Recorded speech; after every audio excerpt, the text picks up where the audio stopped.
Hello các bạn, thì hôm nay mình sẽ ăn bún quay nha mọi người. Bún quay mình đã để sẵn rau ướt, ướt cay nha mọi người.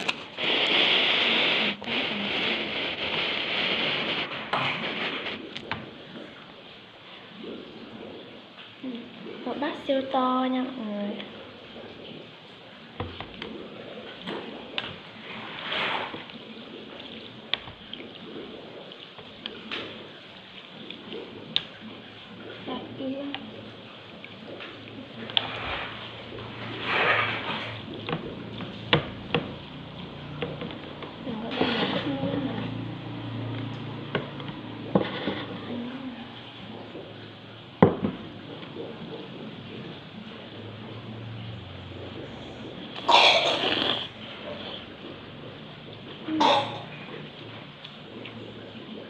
Hơi cay mọi người.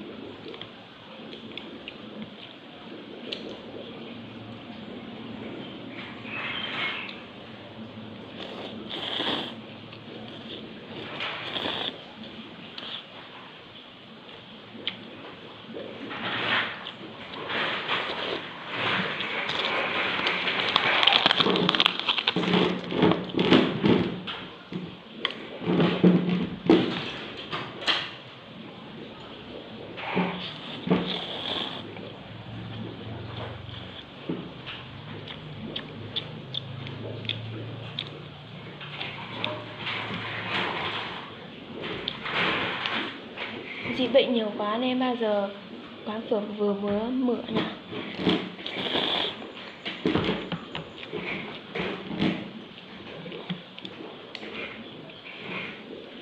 Quán phở vừa mới mở được 2 ngày các bạn ạ.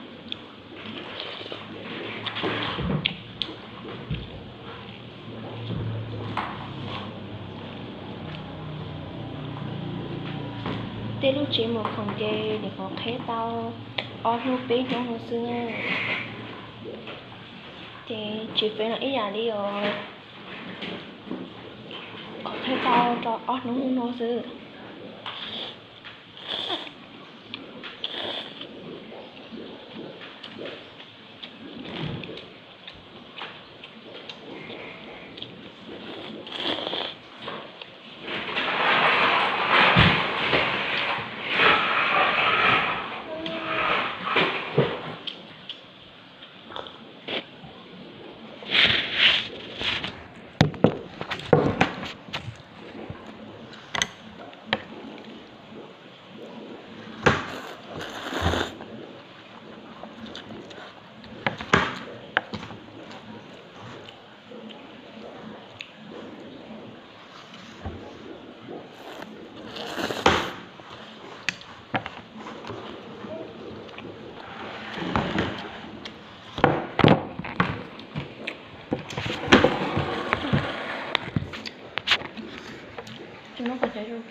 chỉ thấp lại nữa.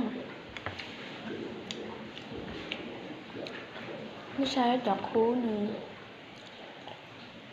Bên lên nó thì mình chỉ chắp lại được có nhiều.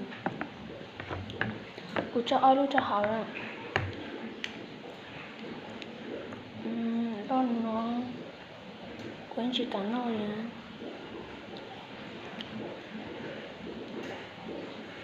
Mình chỉ chắp lại rồi.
Chè của nó tài nữa.